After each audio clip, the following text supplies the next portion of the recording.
Welcome to మన బీమిలీ news. ముందుగా బులెటిన్లోని headlines. రాష్ట్రంలో రెడ్ బుక్ రాజ్యాంగం నడుస్తోందని జగన్ అవినీతి అసత్యాలకు పుట్టిన దినపత్రిక సాక్షి మంత్రి. భారీ వర్షంలోనూ ఒకరోజు ముందే పింఛన్ పంపిణీ. విశాఖ జిల్లా గాజువాక నియోజకవర్గంలో పల్లా జీవీఎంసీ కమిషనర్ పలు వార్డుల్లో పర్యటన. ప్రభుత్వ పాఠశాలలు నాడు సమస్యలకు నిలయం, నేడు సకల సౌకర్యాలు ఉన్నాయి. శ్మశానాల అభివృద్ధికి చర్యలు తీసుకుంటున్నాం శాసనసభ స్పీకర్. 58-60 వార్డుల్లో ఎమ్మెల్యే పింఛన్లు పంపిణీ. పోలుపల్లి వద్ద రోడ్డు ప్రమాదం, 4 మృతి. రాష్ట్రంలో రెడ్ బుక్ రాజ్యాంగం నడుస్తుందని వైఎస్ఆర్సీపీ అధ్యక్షుడు మాజీ ముఖ్యమంత్రి వైఎస్ జగన్మోహన్ రెడ్డి మండిపడ్డారు.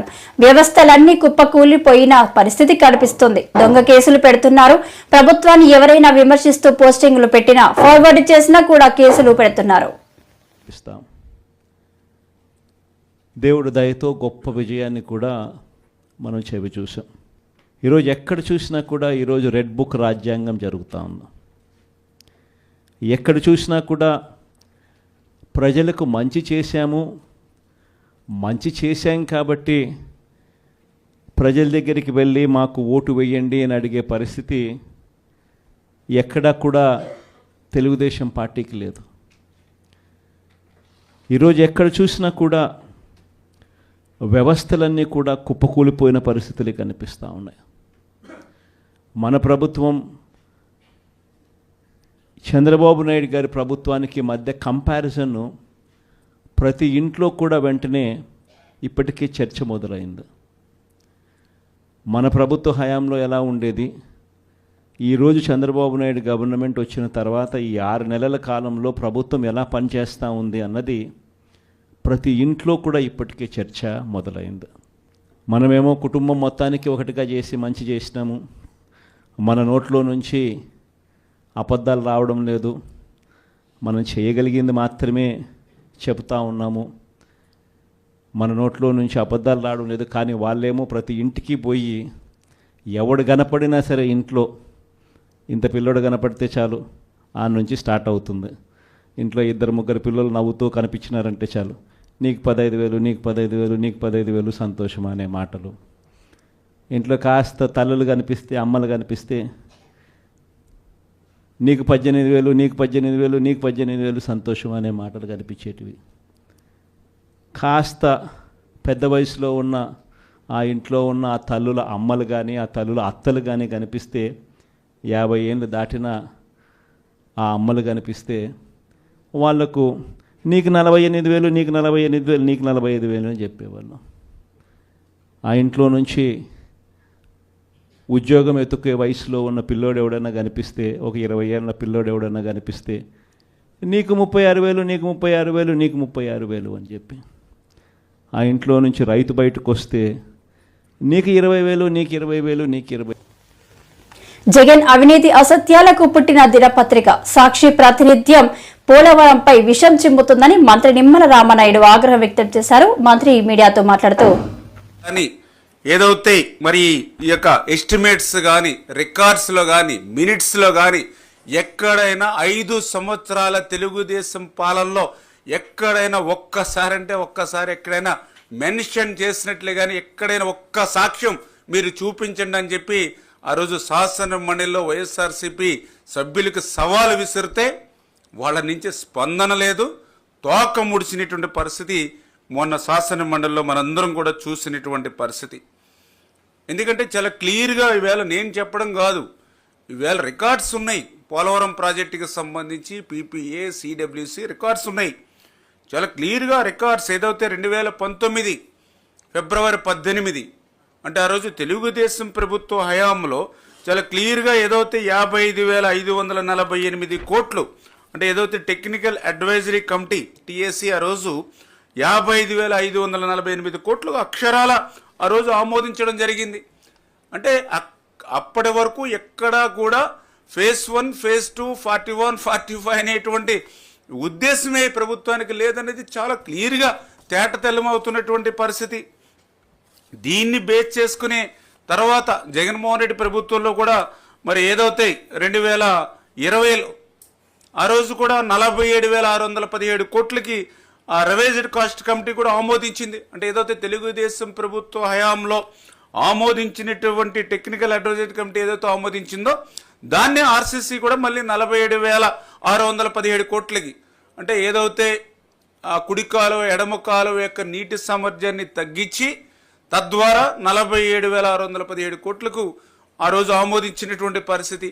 అంటే చాలా క్లియర్గా ఏదైతే పోలవరం ప్రాజెక్టు చరిత్రలో ఆ రోజు చెన్నారెడ్డి గారి దగ్గర నుంచి, రాజశేఖర రెడ్డి గారి దగ్గర నుంచి, లేదా చంద్రబాబు నాయుడు గారి దగ్గర నుంచి ఎక్కడ కూడా ఫేజ్ 1, ఫేజ్ 2, 41, 45 అనేది ఎక్కడా లేదు అనే విషయం చాలా క్లియర్గా తేటతెల్లమవుతున్నటువంటి పరిస్థితి.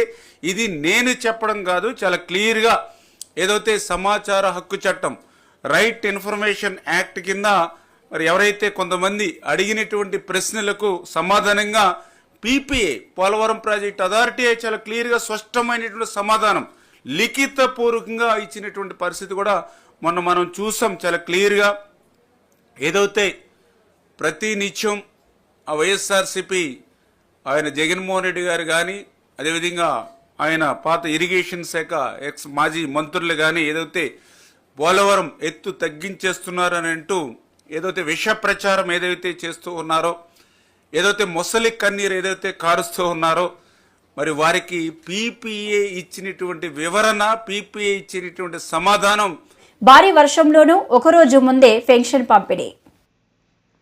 భారీ వర్షంలోనూ ఒకరోజు ముందే పింఛన్ పంపిణీ.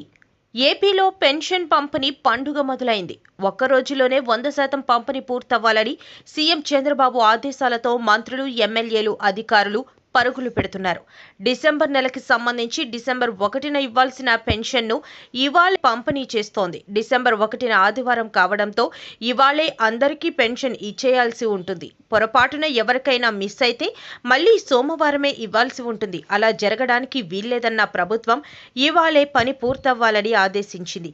కలెక్టర్లు, ఇతర అధికారులు సైతం ఇదే అంశంపై ఫోకస్ పెట్టారు.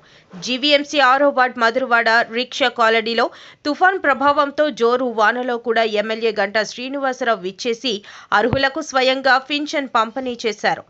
పనిలో పనిగా వారి బాగోగులు కూడా పరామర్శిస్తూ ముందుకు సాగారు. 2 కళ్ళు లేని మహిళకు, మానసిక వికలాంగురాలైన పాపకు, వితంతు మహిళలకు, వృద్ధులకు పెన్షన్ ఇచ్చారు. ఈ కార్యక్రమంలో టీడీపీ నాయకులు దాసరి శ్రీనివాస్, మొల్లి లక్ష్మణరావు, జీవన కుమార్, నాగేశ్వరరావు, మన్యాల సోంబాబు, జనసేన నాయకులు సంతోష్ నాయుడు, అనురాధ, ఉమ్మడి కూటమి కార్యకర్తలు పాల్గొన్నారు.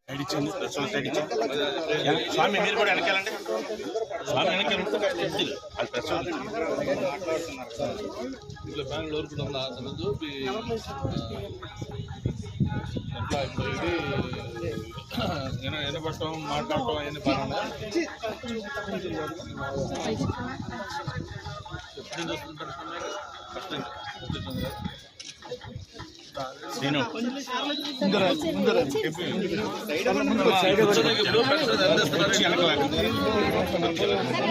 ఐడియా ఉందా? ఏం డబ్బులు ఏం చేస్తావు జనలకి నువ్వు? ఏంటి మెల్లకిస్తావా, ఎవరు మెమ్మకిస్తావా? ఉమ్మడు కదా, అందుకేమైనా ఖర్చులు కావాలంటే ఇస్తుంటారా? బాగానే చూసుకుంటున్నారు. సంతోషమేనా? ఇంతకుముందు ఎంత వచ్చేది నీకు? ఇప్పుడు 6,000 అయింది కదా, తెలుసు నీకు కదా 6,000 ఇస్తున్నారండి.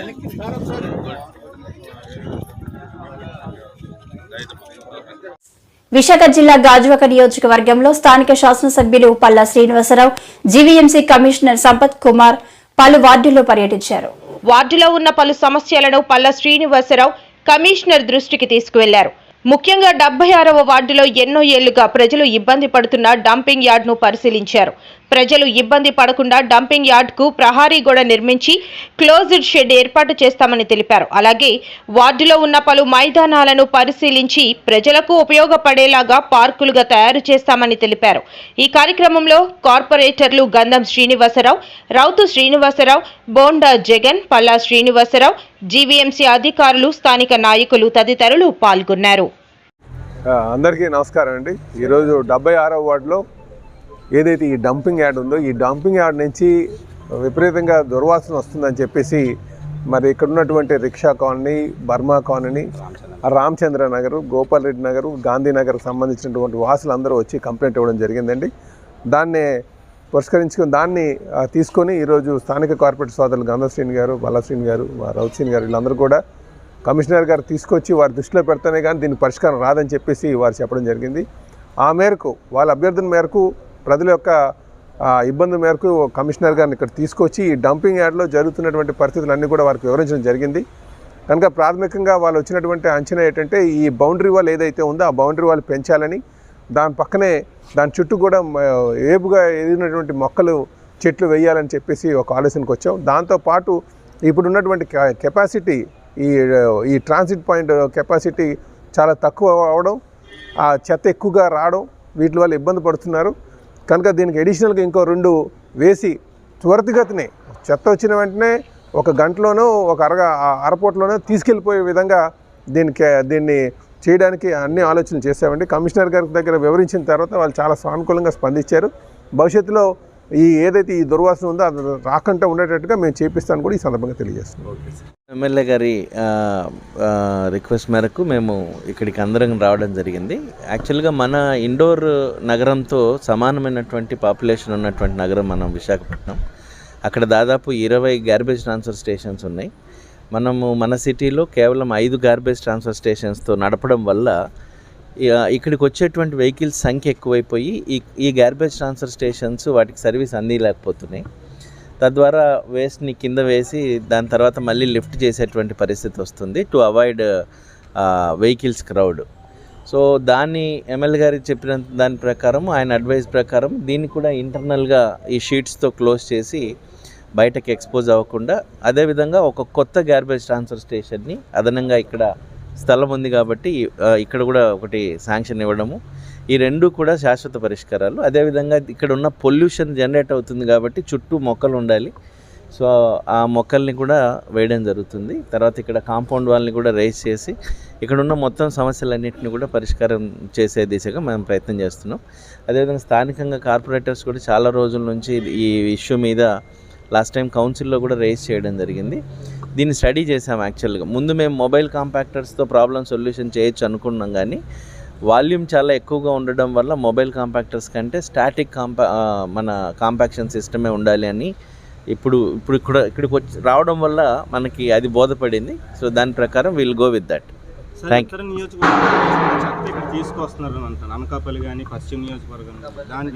అందుకే ఇప్పుడు మనకి 20 ఉండాలి. ఏ నియోజకవర్గం అన్నది కాదు, జీవీఎంసీ పరిధిలో తయారైనటువంటి చెత్త ఇది. దానికి ఆ ప్రాంతం ఈ ప్రాంతం అని పేర్లు ఉండవు. వాటిని ప్రాసెస్ చేసేటందుకు ఇది ఒక ఇంటర్మీడియరీ సిస్టమ్. ఒకేసారి ఆటో 70 కిలోమీటర్లు 60 కిలోమీటర్లు పోలేదు. అలా పోవడం కూడా ఎన్జిటి నిబంధనల ప్రకారం ఒప్పుకోరు. కాబట్టి ఇక్కడికి ఎంత చెత్త వచ్చినా సమర్థవంతంగా ఎమ్మెల్యే గారు చెప్పినట్టు క్లోజ్డ్ సిస్టంలో జరగాలి.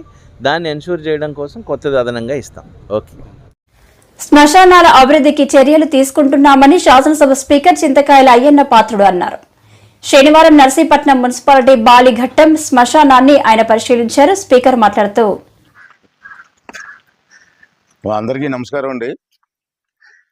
ఈరోజు తెలుగుదేశం పార్టీ తరఫున ఒక నిర్ణయం తీసుకోవడం జరిగింది. నేను ఏంటంటే మనం రోడ్లు డెవలప్ చేస్తున్నాం, అన్నీ చేస్తున్నాం.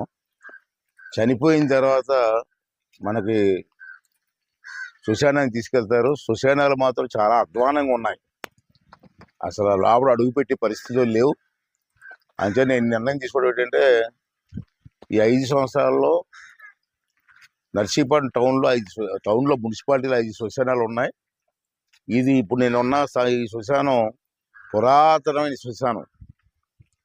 దీన్ని ఒక పార్క్ లాగా డెవలప్ చేయాలని చెప్పి ఆలోచనతో నిర్ణయం తీసుకొని మన సిఎంఆర్ రమణ గారిని దీన్ని స్పాన్సర్ చేయమని అడిగాను నేను. స్పాన్సర్ చేశారు. ఎంత అవుతుందమ్మా దీనికి అంచనాగా 20 లక్షల రూపాయలు ఖర్చు పెడుతున్నాం దీనికి. రమణ గారు దానికి సాయం చేస్తున్నారు. దీని ఒక పార్క్ మాదిరిగా ఎవరన్నా శ్మశానానికి వస్తే పార్కులో ఉన్న ఫీలింగ్ రావాలని ఉద్దేశంతో చేస్తున్నాం. అలాగే టౌన్లో కూడా మన మున్సిపాలిటీలో 5 శ్మశానాలు ఉన్నాయి. 5 శ్మశానాలకు ఇది కాకుండా మిగతా 4 శ్మశానాలు కూడా సిమెంట్ ఫ్యాక్టరీ వాళ్ళు ఉన్నారు. సిమెంట్ ఫ్యాక్టరీ వాళ్ళు స్పాన్సర్ చేస్తున్నారు. అదే కాకుండా టౌన్లోనే కాకుండా నర్సీపట్నం నియోజకవర్గంలో 100 పంచాయతీలు ఉన్నాయి మనకి. 100 పంచాయతీల్లో కూడా శ్మశానాలను అభివృద్ధి చేయాలని చెప్పి నిర్ణయం తీసుకోవడం జరిగింది. దాన్ని కూడా ఈ 5 సంవత్సరాలు పూర్తి చేసి శ్మశానాలన్నీ కూడా సాయంత్రం పూట వచ్చి కూర్చొని వెళ్ళే విధంగా ఒక పార్కులా డెవలప్ చేయడం కోసం కృషి చేస్తున్నాం. అంచేత ఆ గ్రామంలో ఉన్న ప్రజలు కూడా సహకరించి ఆ శ్మశానాలను డెవలప్ చేయడంలో అందరూ కూడా సహకరించవలసిందిగా ఈ ద్వారా అందరూ కోరుకుంటున్నాను. విశాఖలో తెల్లవారుజాము నుంచే ఇంటింటా పెన్షన్లు పంపిణీ చేపట్టారు. ఈ కార్యక్రమంలో ఎమ్మెల్యే గరబాబు పాల్గొన్నారు. 58, 60 వార్డుల్లో ఆయన పెన్షన్లు పంపిణీ చేస్తూ స్థానికంగా వృద్ధులు ఎదుర్కొంటున్న సమస్యలను అడిగి తెలుసుకున్నారు.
పోలిపల్లి వద్ద రోడ్డు ప్రమాదం, 4 మృతి, కారు టైరు పేలి బోల్తా కొట్టడంతో ఢీకొట్టిన లారీ. విశాఖలో బ్యాంక్ ఎగ్జామ్ రాసేందుకు వెళ్తుండగా ప్రమాదం. మృతుల్లో 2 భార్యాభర్తలు. మృతులంతా శ్రీకాకుళం టౌన్ కు చెందిన వారే. భోగాపురం జాతీయ రహదారిపై పోలుపల్లి వద్ద కారు బోల్తా పడిన సంఘటనలో 4 అక్కడికక్కడే మృతి చెందారు. మృతులంతా శ్రీకాకుళం టౌన్ కు చెందిన వారిగా పోలీసులు భావిస్తున్నారు. శ్రీకాకుళం నుంచి విశాఖ వెళుతుండగా పోలిపల్లి సమీపంలో పెట్రోల్ బంకు వద్ద కారు అదుపు తప్పింది. అదుపు తప్పిన కారు శ్రీకాకుళం వెళ్లే రహదారిపైకి రావడంతో ఎదురుగా వస్తున్న లారీ బలంగా ఢీకొట్టింది. దీంతో కారులో ప్రయాణిస్తున్న ఒక మహిళతో పాటు 4 అక్కడికక్కడే మృతి చెందారు. సంఘటన స్థలానికి వెంటనే పోలీసులు చేరుకుని కారులో చిక్కుకున్న మృతదేహాలని వెంటనే వెలికి తీశారు. పోలీసులు అందించిన వివరాల ప్రకారం శ్రీకాకుళం టౌన్ కి చెందిన గవిడి కౌశిక్, వడ్డే అభినవ్, వడ్డే మణిమాల, డ్రైవర్ జియాస్ మృతి చెందారు.